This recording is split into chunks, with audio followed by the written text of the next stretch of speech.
In the 1967 film The Graduate, a college student, reluctantly approaching adulthood, was offered some prescient career advice. I just want to say one word to you.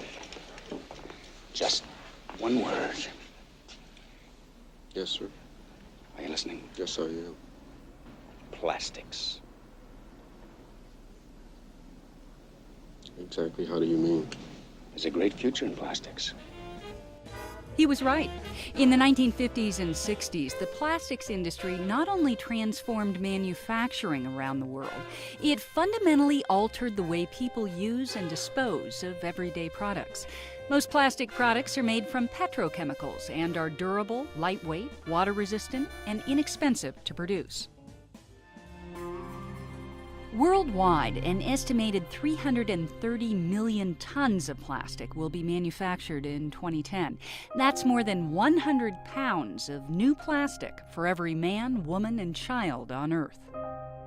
But in the United States, only 7% of plastic is recycled. Much of the rest ends up in landfills, where it could remain for more than 1,000 years. Other plastic is carelessly discarded, and it goes from stores to storm drains, streets to streams, eventually floating out to sea. The currents that run along the California coast converge with 4 other prevailing currents from the far reaches of the Pacific Ocean.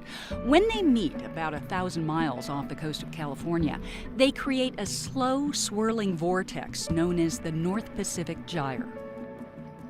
Today, the Pacific Gyre is often referred to as the Great Pacific Garbage Patch. With most of the plastic broken into tiny pieces, the garbage patch can't be seen from the air. Much of the debris floats a few feet below the surface.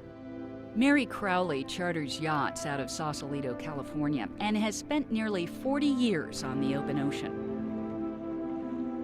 After first learning about the garbage patch, she knew which direction to point her ship. Mid-ocean is kind of a beautifully unique area. You know, could be 1,800 feet, 2,000 feet deep. It's this beautiful blue, and then you look closer and you see this confetti-like plastic. In August 2009, Crowley spearheaded a month-long scientific expedition to study the debris. The 151-foot Kaisei, whose name means ocean planet in Japanese, was joined by a second research vessel from the Scripps Institution of Oceanography in San Diego. When we got out into the gyre, we began doing bow watch, where we would record how many pieces of plastic the persons could count in half an hour. There were areas where we would see 300 to 400 pieces in half an hour. Things in that right now. Might as well get them in there. Marine biologist Margie Gassell works with the California Department of Toxic Substances Control, a state agency that regulates hazardous waste. Her specialty is the impact of contaminants on fish, but she wasn't ready for the impact the expedition would have on her. The thing that was most shocking to us that we really didn't expect was all of the tiny fragments of broken down plastic. Every one of our samples had these plastic fragments in them, whether we were 200 miles from shore or 1,500 miles from shore. Although petroleum-based plastic polymers never completely dissolve, over time, sunlight and wave action cause the plastic particles to break down. And because they are so widely dispersed, the billions of tiny plastic fragments in the ocean will be nearly impossible to clean up. The amount of debris that we collected was pretty staggering. It was very depressing and very disturbing. I don't like the jellyfish eating the plastic at all. That is going to cause our ecosystem real problems. We brought back over 300 fishes, particularly the lanternfish. We think that they're an important link in the food web. If they are in fact picking up contaminants, then those could be passed to the fish that consume them and potentially to humans. The samples from Project Kaisei's maiden voyage are tested by the California Department of Toxic Substances Control.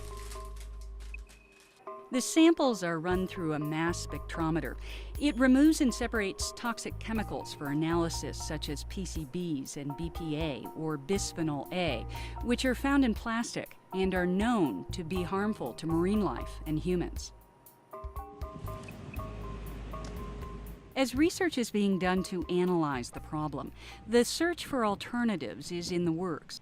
So the plan is we're going to bring in methane. At Stanford University, promising research is underway to develop an eco-friendly process for producing bioplastics that are benign by design.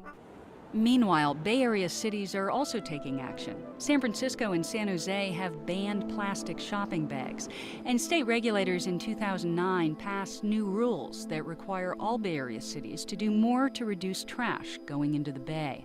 Still, the size of the challenge is daunting, and any solution involves all of us.